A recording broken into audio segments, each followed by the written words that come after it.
Olá, eu sou a Elciana e estamos aqui na sala de webconferência na DITEC, recebendo a professora Arlene, que é da equipe de Biologia do Departamento de Educação Básica da Secretaria de Estado da Educação do Paraná. Ela estará comentando com vocês as 5 questões selecionadas da prova de Biologia do primeiro simulado do Enem 2012, que foi aplicado a todos os alunos da rede pública estadual. Com a palavra agora a professora Arlene, que dará início à sua apresentação. Olá a todos e a todas, eu sou a professora Arlene Philipsen e vou comentar as questões do Enem referentes à disciplina de Biologia. Esta disciplina ela é muito bacana de ser estudada, uma vez que o seu objeto de estudo é a vida. Para ter uma compreensão dos conteúdos biológicos, é necessário que você, estudante, conheça os conceitos e entenda as suas funções. Vamos à primeira questão, que é do Enem 2009. A fotossíntese é importante para a vida na Terra. Nos cloroplastos dos organismos fotossintetizantes, a energia solar é convertida em energia química que, juntamente com água e gás carbônico CO2, é utilizada para a síntese de compostos orgânicos, carboidratos. A fotossíntese é o único processo de importância biológica capaz de realizar esta conversão. Então você, aluno, precisa ter um conhecimento sobre o fenômeno da fotossíntese, que é um processo físico-químico realizado pelas plantas clorofiladas que, com a ajuda da água e do gás carbônico, a clorofila absorve a energia solar, produzindo oxigênio e glicose, como vocês podem observar nesse esquema na figura. O oxigênio liberado vai para a atmosfera ou então para a água. E a glicose, que é o carboidrato, vai ficar na planta como reserva energética. Essa glicose vai servir de energia para a própria planta ou então para outros organismos utilizarem como alimento. Aí outra imagem de fotossíntese, incidindo sobre a folha, evidenciando os cloroplastos.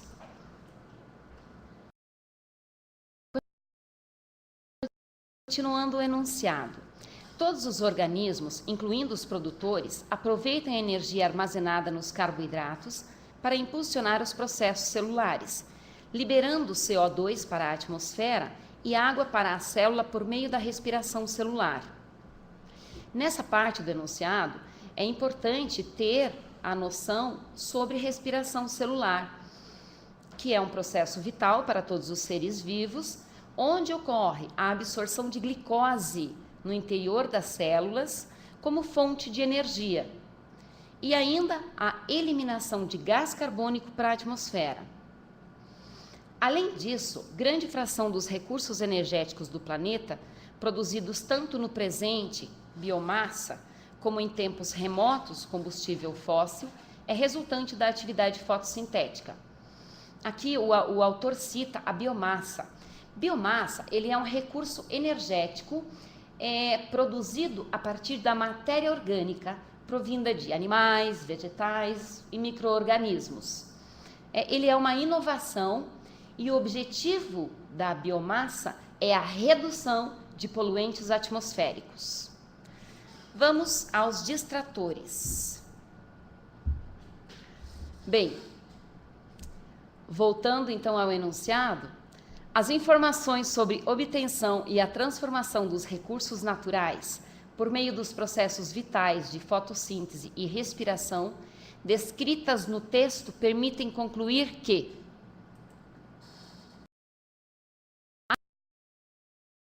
agora sim os distratores. Alternativa A. O gás carbônico e a água são moléculas de alto teor energético. Errada. Água e gás carbônico são compostos inorgânicos sem função energética. Possuem outras funções muito importantes, distintas da citada na opção A. B. Os carboidratos convertem energia solar em energia química. Os carboidratos são resultado da conversão da fotossíntese e eles servem como elementos energéticos.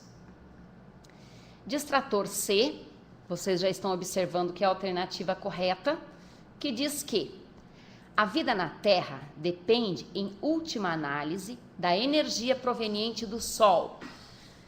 Correta resposta, uma vez que as plantas precisam do Sol para que a fotossíntese seja realizada. Se a fotossíntese for realizada, consequentemente, as plantas terão energia para a sua sobrevivência. E, além disso, elas ainda servem de alimento para os seres vivos. Distrator D.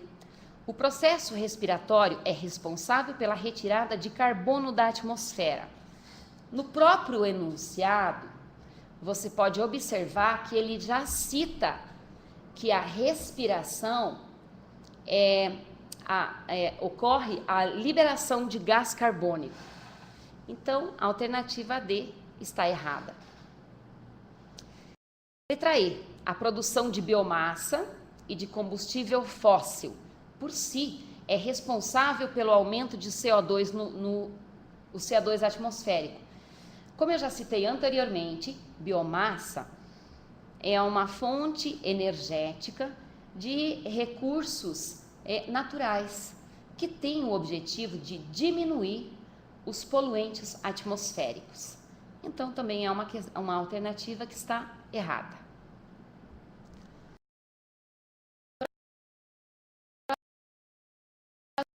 Próxima questão do Enem 2009. O lixo orgânico de casa.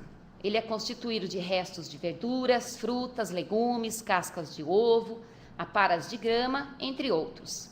Se for depositado nos lixões, pode contribuir para o aparecimento de animais e de odores indesejáveis. Entretanto, a sua reciclagem gera um excelente adubo orgânico que pode ser usado no cultivo de hortaliças, frutíferas e plantas ornamentais. A produção do adubo ou composto orgânico se dá por meio da compostagem, um processo simples que requer alguns cuidados especiais. O material que é acumulado diariamente em recipientes próprios deve ser revirado com auxílio de ferramentas adequadas, semanalmente, de forma a homogeneizá-lo. É preciso também umedecê-lo periodicamente. O material de restos de capina pode ser intercalado entre uma camada e outra de lixo da cozinha. Por meio desse método, o adubo orgânico estará pronto em aproximadamente 2 a 3 meses.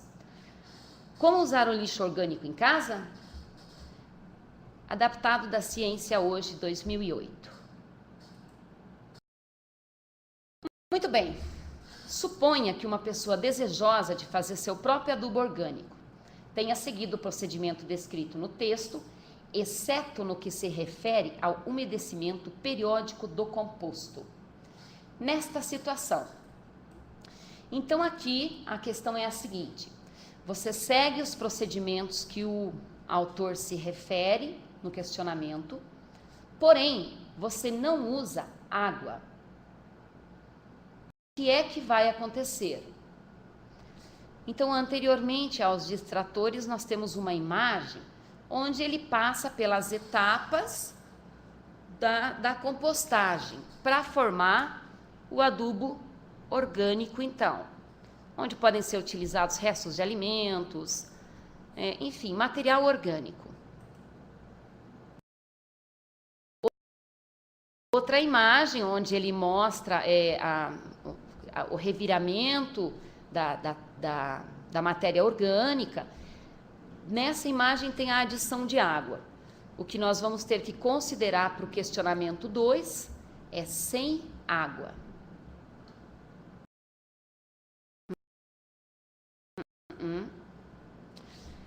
Muito bem, os distratores. A. O processo de compostagem irá produzir intenso mau cheiro. Não. está sem água, então ele não produz intenso mau cheiro. Distrator B. O adubo formado seria pobre em matéria orgânica que não foi transformada em composto. Como não existe água ou o material orgânico não está úmido, o adubo não será formado. C. A falta de água no composto vai impedir que micro-organismos decomponham a matéria orgânica. Correta resposta, uma vez que os micro-organismos, para efetuarem a decomposição, necessitam de água, que vai fazer com que ocorra a fermentação do processo. D. A falta de água no composto iria elevar a temperatura da mistura, o que resultaria na perda de nutrientes essenciais. Bem, como não tem água no composto, não vai existir a fermentação efetuada pelos micro-organismos. Sem fermentação, não ocorre produção de calor. Se não tiver produção de calor, consequentemente, não irá elevar a temperatura da mistura.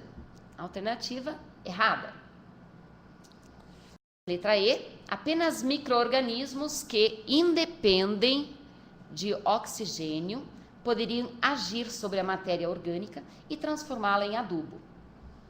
É importante aqui, estudante, que você lembre que os micro-organismos que atuam na decomposição de qualquer que seja a matéria orgânica, eles são aeróbios ou anaeróbicos.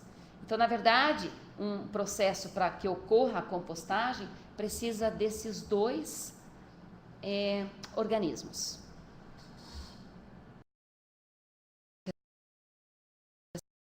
Questão 3. Os sintomas mais sérios da gripe A, causada pelo vírus H1N1, foram apresentados por pessoas mais idosas e por gestantes.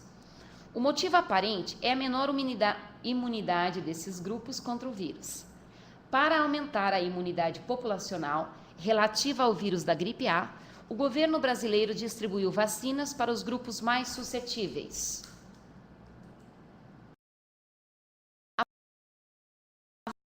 A vacina contra o H1N1, assim como qualquer outra vacina, contra agentes causadores de doenças infectocontagiosas, aumenta a imunidade das pessoas por quê? Muito bem. Aqui nós temos uma imagem onde mostra a vacina realizada no músculo. Então, inicialmente, você, estudante, precisa rever o seu conceito sobre vacina. Ela é produzida a partir de vírus, a partir de micro-organismos enfraquecidos ou atenuados. E aí ela entra em contato com a circulação, como mostra a figura, e no organismo humano isso desencadeia o processo da produção de anticorpos. E ela funciona como uma prevenção.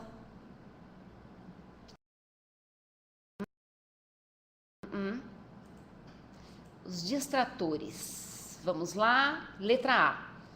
Então, voltando um pouquinho ao questionamento, o autor solicita o que é que existe dentro da vacina para que ocorra essa imunidade. Distratores. A. Possui anticorpos contra o agente causador da doença. Errado. A vacina ela é formada por micro-organismos, no caso da vacina contra H1N1, ela contém vírus enfraquecidos e não anticorpos prontos. Então a alternativa A está errada. B. Possui proteínas que eliminam o agente causador da doença. A vacina contra H1N1 ela pode conter proteínas, porém eles não vão eliminar o agente causador da doença, que é o vírus. C. Estimula a produção de glóbulos vermelhos pela medula óssea. Errada. Quem estimula a produção de glóbulos vermelhos pela medula óssea é um hormônio glicoproteico produzido nos rins e no fígado do ser humano. D. possui linfócitos B e T, que neutralizam o agente causador da doença.